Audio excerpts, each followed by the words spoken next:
Halo, selamat pagi.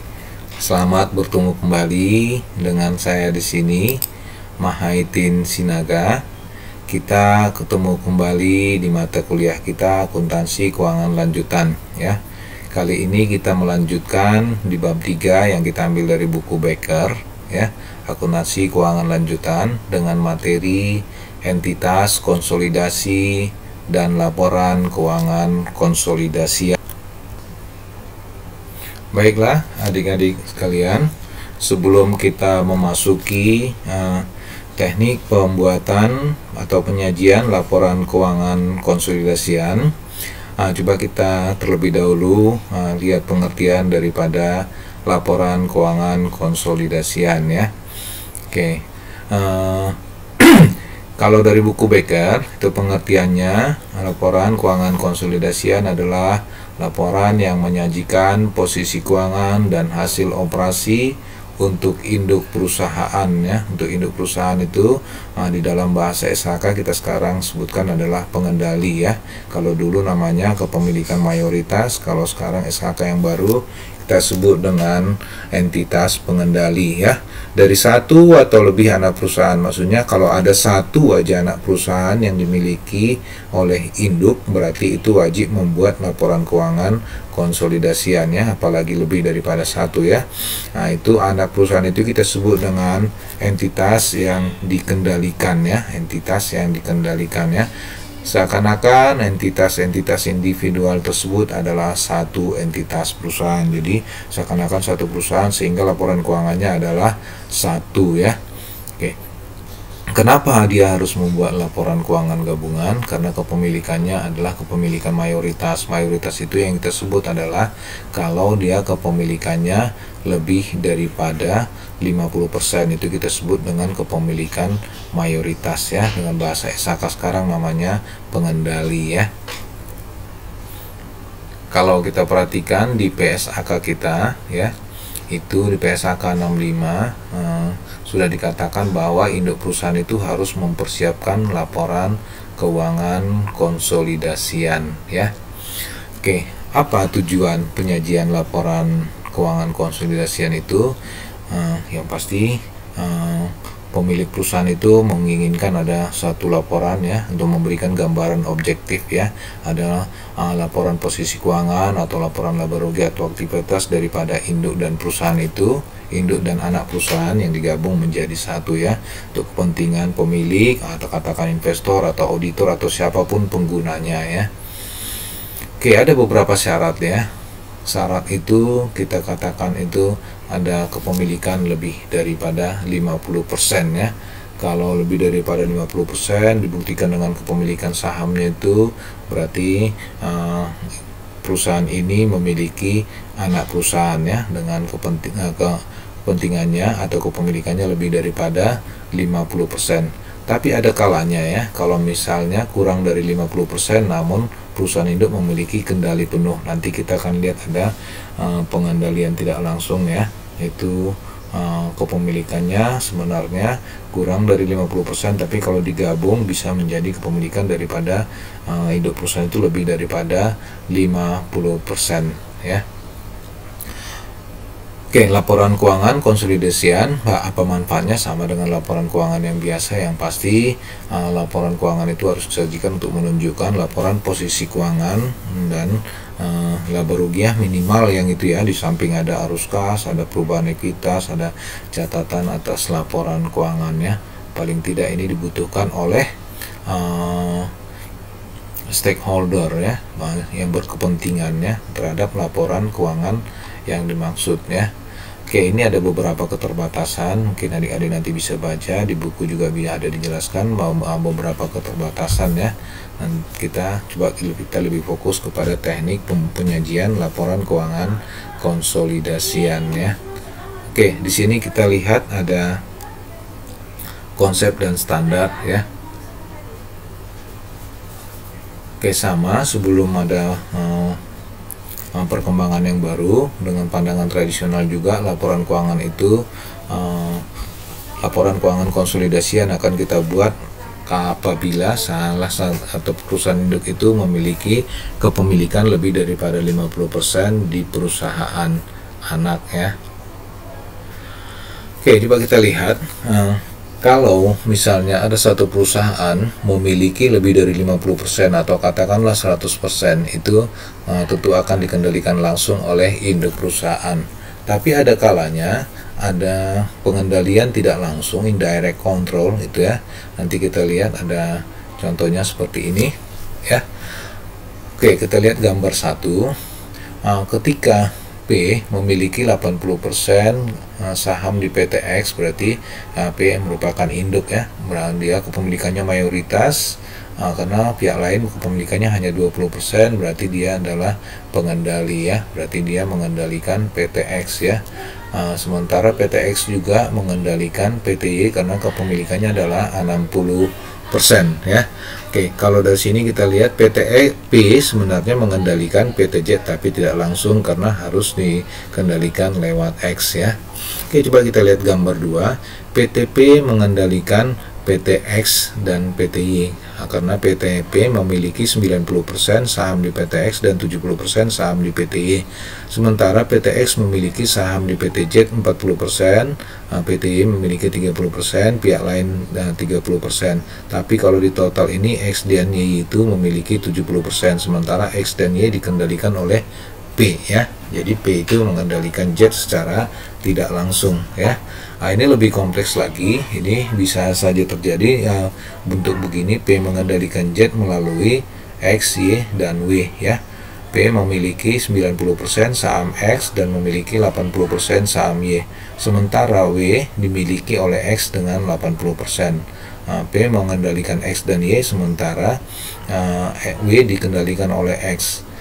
Sementara W, X, dan Y mengendalikan Z dengan kepemilikan saham 15, 30, dan 15%. Kalau kita total ini semua adalah 60%. Berarti ketiga ini memiliki kepemilikan mayoritas. Berarti yang ketiga ini mengendalikan. Sementara ketiga ini juga dikendalikan dari atas ya. Walaupun W itu dikendalikan via W. Nah, ini namanya pengendalian tidak langsung ya. Oke, bagaimana kalau misalnya terjadi ada perbedaan periode fiskal? Apapun dibilang, kita membuat satu laporan keuangan itu harus sama-sama ya. Ini bisa aja terjadi kalau di Indonesia pada umumnya periode fiskal itu adalah tanggal 1 Januari hingga 31 Desember ya. Tapi ada kalanya di luar negeri itu membuat laporan keuangan itu dengan periode 1 Juli sampai dengan 30 Juni tahun berikutnya. Kalau misalnya itu terjadi, nah ini harus disesuaikan ya. Kalau di Indonesia pakai 1 Januari sampai 31 Desember, berarti anak perusahaannya juga harus kita sesuaikan laporan keuangannya dari 1 Januari sampai 31 Desember ya. Oke, bagaimana gambaran umum proses konsolidasi ya?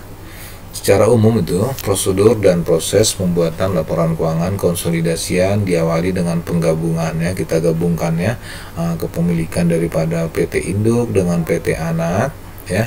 Kemudian dilakukan penyesuaian eliminasi ya. Nah, itu nanti ada yang harus ditambah atau dikurang, kita sesuaikan.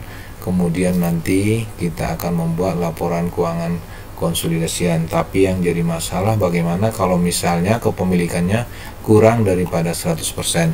Kalau 100% gampang ya, ada induk memiliki 100%, laporan keuangannya digabung aja gitu. Tapi kalau kepemilikannya kurang dari 100%, katakanlah 90% kepemilikan induk di perusahaan anak, berarti 10% milik orang lain ya, milik pihak lain. Kalaulah misalnya ada laba dari PT anak itu, katakanlah labanya 100, berarti kan 90 milik induk, 10 rupiah lagi itu adalah milik pihak lain. Tentu itu kita tidak bisa catat laba daripada anak perusahaan itu sepenuhnya 100% atau 100 rupiah itu ke perusahaan induk. Mencatatnya harus 90. Yang 10 itu akan kita keluarkan dan itu milik pihak lain ya. Nanti kita akan pakai istilah non pengendali ya. Kalau pengendali tadi memiliki lebih daripada 50%, itu kita sebut pengendali. Nanti kita pakai istilah non pengendali, itu berarti ada yang kepemilikannya kurang daripada 50%. Baik adik-adik, coba kita lihat ya, ini ilustrasinya. Pada tanggal 1 Januari 20X1, PT Indah membeli pada nilai buku semua saham biasa PT Andika ya, 100% ya kepemilikannya ya.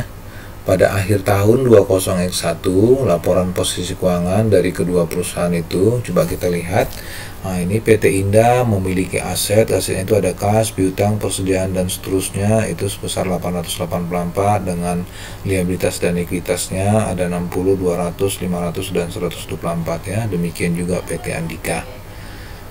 Tapi kalau kita lihat di sini PT Indah itu ada satu akun namanya investasi pada saham PT Andika ya, seperti kita pelajari dalam materi sebelumnya ya, dengan metode ekuitas itu ada investasi pada saham PT Andika 300.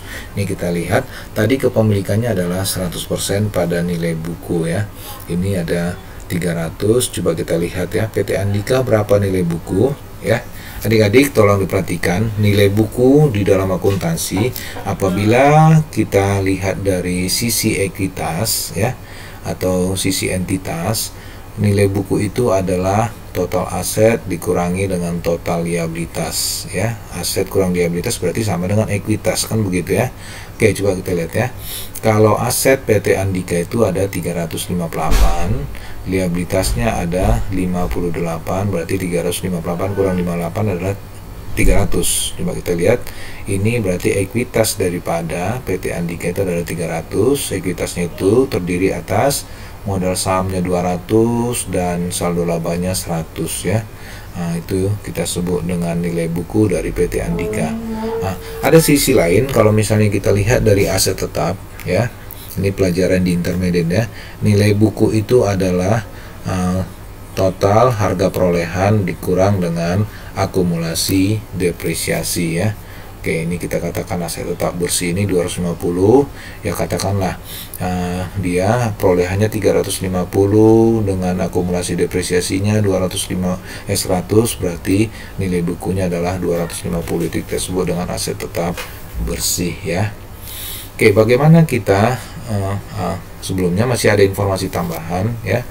PT Indah menggunakan metode ekuitas dasar untuk mencatat investasi pada PT Andika ya. Akun investasi dicatat pada nilai buku bersih PT Andika dan disesuaikan dengan bagian PT Indah atas laba dan dividen PT Andika ya.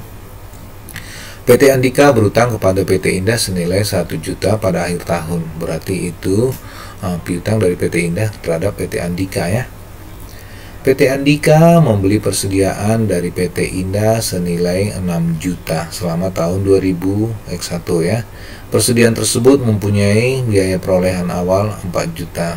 PT Andika tadi membeli persediaan dari PT Indah ya, berarti PT Indah menjual ke PT Andika, sementara PT Indah memiliki harga perolehan itu sebesar 4 juta, dia jual dengan 6 juta, berarti ada keuntungan sebesar 2 juta yang dicatat oleh PT Indah.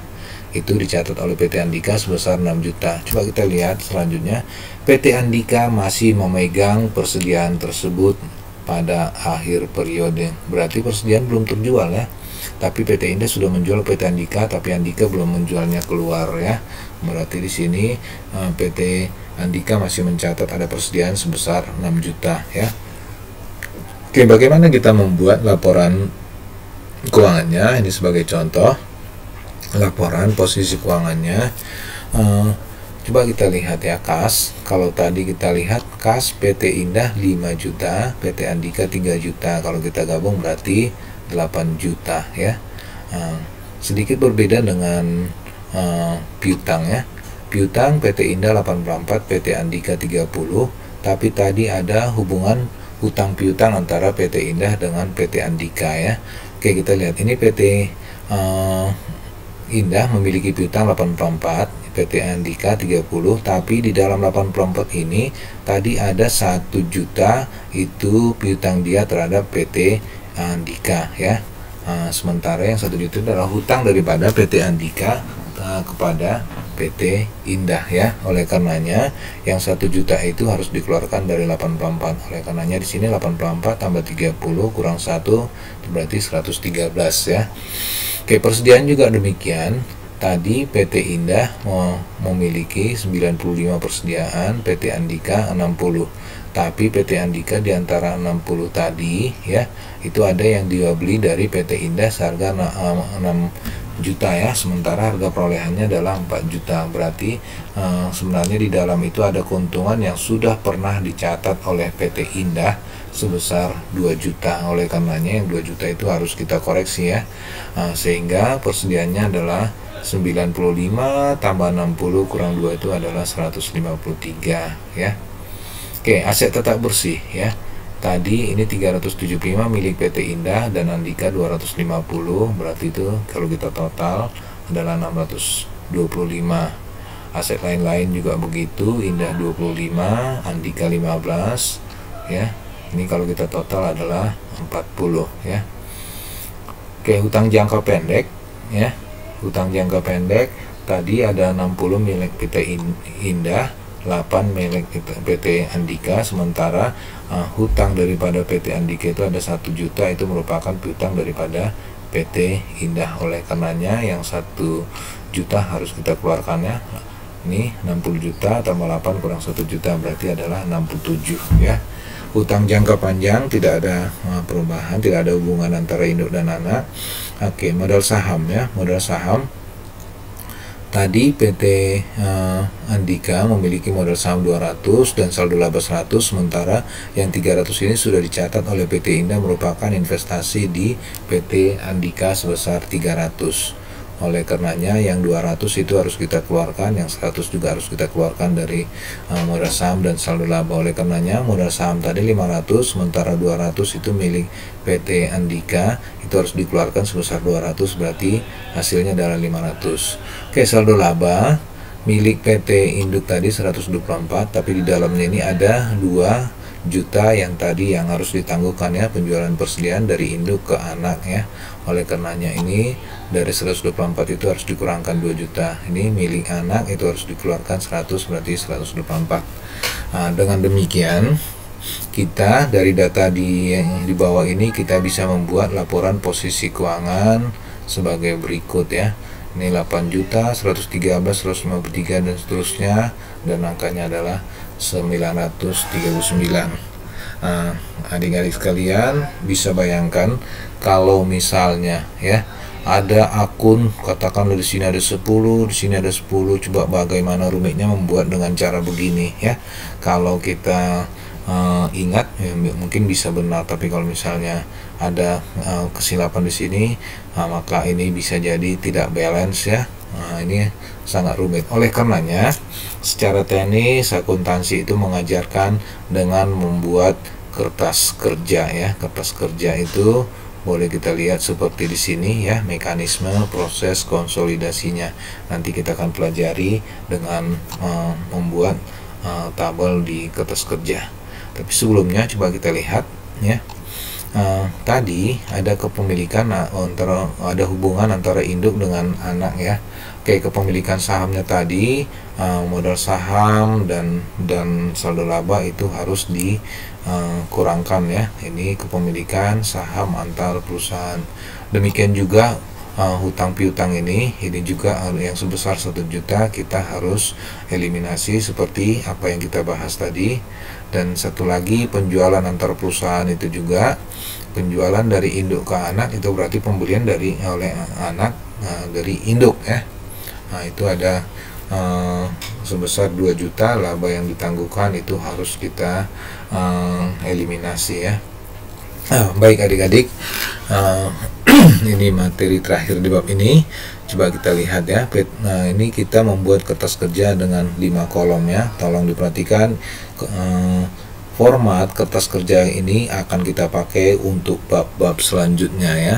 Ini sebagai format standar dan sederhana. Coba kita lihat, ini data dari PT Indah kita masukkan, data PT Andika juga kita masukkan, ini data per 31 Desember.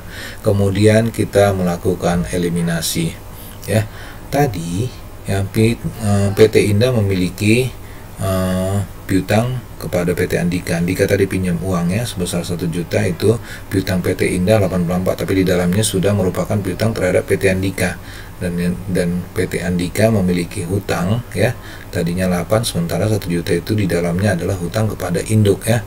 Oleh karenanya ini harus kita eliminasi. Sebagai contoh ya, piutang induk itu 84, PT Andika 30, tapi ada 1 juta harus kita kurangkan ya. Ini debit 84, piutang itu debit ya.